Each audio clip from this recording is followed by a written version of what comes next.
The first time I heard the voices, I thought I was losing my mind. I was alone in that crumbling schoolhouse, a relic of a forgotten town, when a soft, pleading whisper curled around me like smoke. "Help me." It echoed through the empty halls, a sound that clawed at the edges of my sanity. I had come here, armed only with my recorder and a heart full of desperation, searching for remnants of a past I believed could still be salvaged. But what I found was far more sinister. Years ago, I was a speech therapist, a professional dedicated to helping children find their voices. But after the tragedy, the disappearance of a little girl during a school field trip, I became a pariah. The community needed a scapegoat, and I fit the bill perfectly. They turned their backs on me, their whispers like daggers, accusing me of negligence, while I was left wondering if I had missed something crucial, something that could have saved her. My family, too, joined the chorus of shame, mocking my interest in the paranormal, my obsession with sonic hauntology.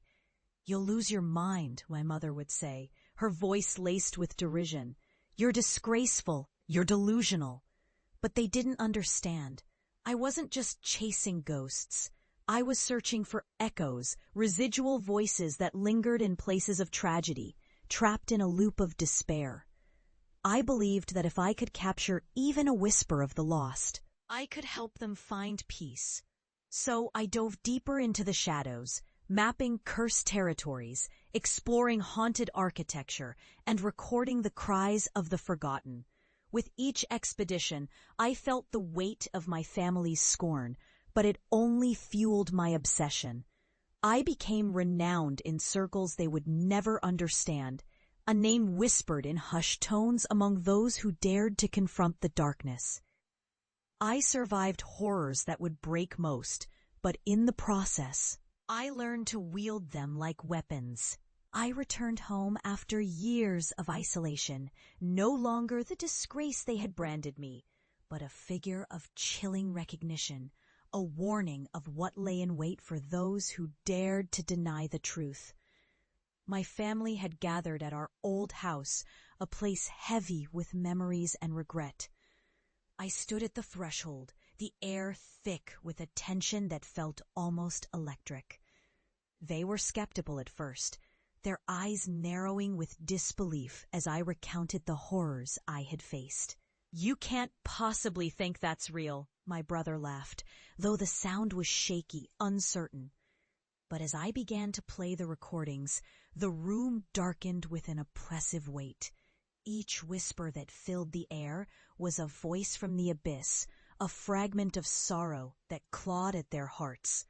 I watched their faces twist from disbelief to horror, as if they were witnessing a nightmare unfurling before their eyes. The voices spoke of despair, of loss, and of the little girl, her name echoing like a death knell through the speakers. "Help me," she cried, her voice a fragile thread that tied them to the past they had tried so hard to forget.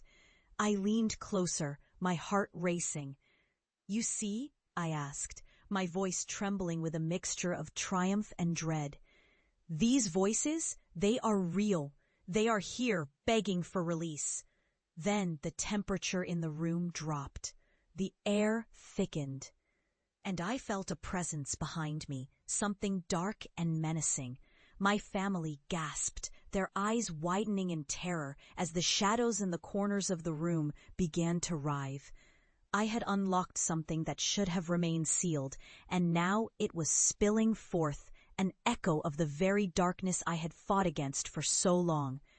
My mother stumbled back, her face pale, as the whispers grew louder, a cacophony of voices merging into a single, anguished wail. "Help me." The sound enveloped us, crashing down like a wave, drowning out their disbelief. "Stop this!" my father shouted. But it was too late. The air turned electric, charged with a malevolence that coiled around us like a serpent. I watched as my family stumbled backward, their faces twisted in fear, realizing too late the cost of their ridicule. The shadows danced, and for a moment, I was no longer the hunted. I was the hunter, wielding the echoes of the damned like a shield. In that moment, I understood the weight of my knowledge. I had survived the darkness, yes, but at what cost? The voices I had captured were not just remnants of the past. They were warnings, reminders of the horrors that lurked beyond the veil of our understanding.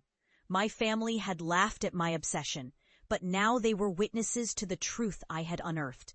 As the shadows receded, the room fell silent, leaving behind a heavy stillness. Their eyes were wide, reflecting a realization I had long since embraced. They had mocked my pursuit, but now they understood the depths of my despair and the power of the echoes I had collected. I turned to them, my heart heavy with the burden of what I had unleashed. "You wanted me to lose my mind, to disgrace our family," I said softly, my voice trembling with a mixture of sorrow and vindication. "But I have become something you cannot fathom. I have faced the abyss, and it has whispered its truths to me." As I left that night, the weight of their disbelief hung in the air, a lingering reminder of the price they had paid for their scorn.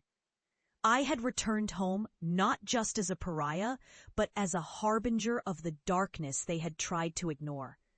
The echoes of the past would forever haunt them, and in their hearts they would know the cost of their ridicule. In the end, I had survived, but I would never escape the shadows that had shaped me.